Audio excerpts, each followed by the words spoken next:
তাহলে প্রত্যেক বাবা মার কাছে সন্তান তার জন্য অমূল্য সম্পদ,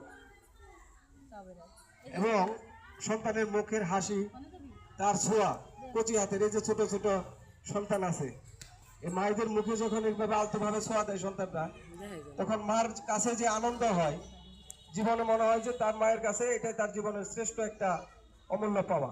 এরকম মনে হয় না আপনাদের কাছে? তাহলে এই যে আল্লাহ তাআলা এত সুন্দর সন্তান আমাদেরকে দিলেন, সেই সন্তানের দায়িত্ব এবং অভিভাবক হিসেবে আমি আমার দায়িত্ব যথাযথভাবে পালন করছি কিনা, এইটা আমাদেরকে ভাবতে হবে। আমরা সন্তান আমাদের এই যে আল্লাহ তাআলা দিল, এই যে আমাদের অভিভাবক হিসেবে আমরা আমাদের যে দায়িত্ব কর্তব্য রয়েছে, সেই দায়িত্ব কর্তব্য আমরা যথাযথভাবে পালন করছি কিনা। এখন মনে করেন আমি সামান্য কোনো কারণে আমি যুদ্ধে যাব, তাহলে এই অবস্থায় যদি আমি যুদ্ধ করতে থাকি, তাহলে আমি কিন্তু ভালো যুদ্ধ করতে পারবো না। তাহলে যুদ্ধে যেতে গেলে আমার যুদ্ধের পোশাক থাকা দরকার। বা মনে করেন একটা গাছ আপনি রোপণ করছেন বাড়িতে, বা একটা গাভী আপনি পালন করেন, যে গাভীটা আপনাকে দিন শেষে 1 কেজি দুধ দেয়, তাহলে এই গাভীর জন্য আপনি অনেক পরিশ্রম করেন না? তাকে ধোয়াই দেন, তাকে খড় খাওয়াই দেন, তাকে ভুসি খাওয়ান, তাহলে 1 কেজি দুধের আশায় আপনি এটা করছেন। তাহলে যে সন্তান আপনার অসহায় সময় আপনাকে দেখবে, সেই সন্তানের জন্য আপনি কি করতেছেন?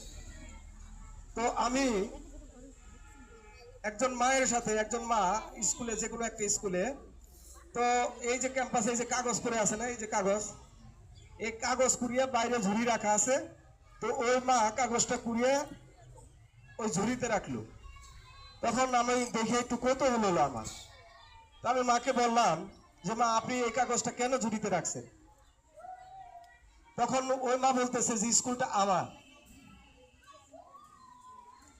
খেয়াল করবেন কিন্তু, কি বলতেছে? স্কুলটা আমার। তো আমি কিছু বললাম না, আমি একটু ভাবলাম, ভাবার পরে বললাম যে স্কুলে তো আমার এমএলএসএস আছে, আমার ছাত্ররা সোশ্যাল ওয়ার্ক করে, পরিষ্কার পরিচ্ছন্ন রাখে, তাহলে তার সত্ত্বেও আপনি এটা কেন রাখলেন? আবার বললো যে স্কুলটা আমার। তখন আমি বললাম যে কিভাবে স্কুল আপনার?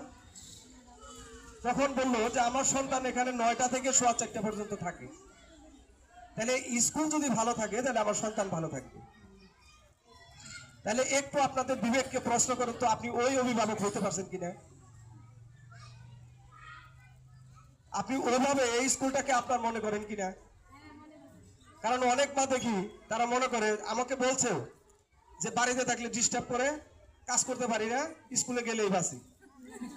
আমরা কিন্তু ওই রকম মা, বা এরকম যে সারাদিন আপনি কাজ করলেন, রাত্রে বসে বসে স্টার জলসা দেখছেন,